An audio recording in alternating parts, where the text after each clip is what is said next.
læselysten tilbage. I aften får minigolf. Se Neko. Hvis I ingenting gør, så får I simpelthen naboen fra helvede.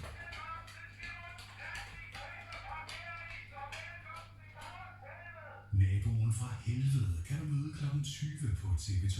Enten skal man acceptere det, eller så må man flytte. På Charlie tager vi til gengæld en venskabelig dyst med spørgsmål som hvilket kvindenavn er absolut jeg, mig og... Ja, hvem er det nu lige? Og tog du ind og lægge dig. På Charlie kl. 20 og nu på Start TV2. forfra, sikkert, når det kommer, når det starter, når det er lige starter, ikke? Det var lidt, der kommer reklamer først. I indskolingen fået lokale læsevenner. Det er voksne fra lokalområdet, der kommer for at læse for børnene og tale med dem om de bøger, de læser. Formålet er at udvikle børnenes sprog og læselyst. Julie satte sig fortumlet ned under et pæretræ og stirrede på manden, der satte sig overfor ham under et andet. Der er fuld gang i historiefortællingen på biblioteket på Kongeskærskolen. Tror I, det er en, der er klædt sig ud? Eller tror I, det er et monster?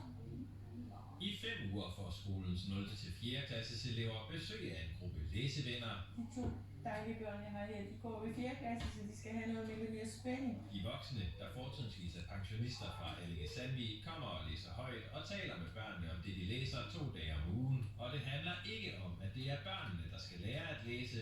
Ikke børnene, der skal læse og træne, det er den voksne, der læser, men børnene er rigtig meget inddraget, det er meget interaktivt, der er meget samtale. Tidligere har projektet handlet om, at børnene selv skulle læse letlæsningsbøger med hjælp fra de voksne. Men de sidste 2 år har vi så gået over til det her, hvor det mere er den dialogiske læsning og mere en bred sproglig udvikling, vi fokuserer på. Og læselyst. Det er så givende, vi er så heldige. Og for børnene er det rart at møde voksne, der kan læse andre bøger, end de, der bliver læst derhjemme. Hjemme, så hvis jeg skal læse nogle bøger, så er det mest sådan nogle, som at min mor, hun læser for mig. Hvem er hun, sweetheart? Og få nogen til at læse for mig hernede. For nogle af børnene er det en oplevelse at få besøg af læsevennerne, for det er ikke hver dag, at der er tid til højtlæsning derhjemme.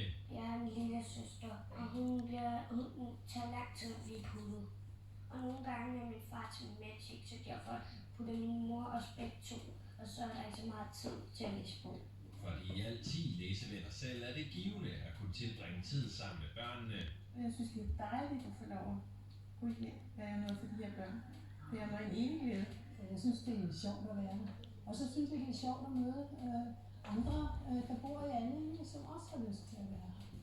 På landsplan ligger danske børns læselyst i bunden blandt 65 lande, der bliver undersøgt i den internationale læseundersøgelse Pearls.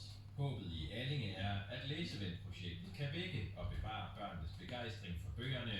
Der er rigtig meget andet, der er i konkurrence med læsningen. Så vi vil jo gerne gøre alt, hvad vi kan for at vække deres nysgerrighed og lyst til bøger. Og det her er at skabe en rigtig, rigtig rar og hyggelig situation.